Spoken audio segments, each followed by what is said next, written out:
Hi friends, இன்றைக்கி பார்த்தீங்கன்னா மதியானம் கல்லணை வரைக்கும் வேலையாக இருக்குன்னு போயிருந்தார் எங்கள் பாவா. அங்கே பார்த்தீங்கன்னா உயிர் மீனெல்லாம் வச்சுருந்தாங்க.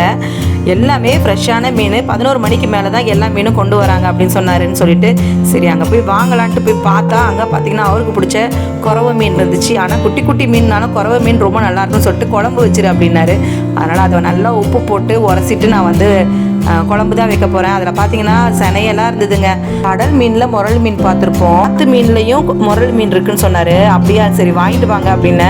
மூக்கு பார்த்தீங்கன்னா உங்களுக்கு ஊசி மாதிரி இருக்கும், அதுதான் வாங்கிட்டு வந்தார். எல்லாம் குட்டி குட்டி மீன், ஆனால் ரொம்ப சூப்பராக இருக்கும். குட்டி குட்டி மீன்னாலே டேஸ்ட் ரொம்ப நல்லாயிருக்கும். அதனால் இந்த குறவை மீனை அப்படியே போட்டு குழம்பு வச்சிடலான்ட்டு நான் க்ளீன் பண்ணி வச்சுட்டேன். பாருங்கள், இப்போயே வந்து உயிர் போகவே இல்லை. வெட்டின பிறகும் அதில் வந்து வளைஞ்சிட்டு தான் இருந்தது. அந்த முரளி மீனை வந்து அப்படியே வறுத்துற போகிறேங்க. இன்றைக்கி 2 மீனும் வாங்கிட்டு வந்தார். எல்லாத்தையும் க்ளீன் பண்ணி எடுத்து வச்சேன்.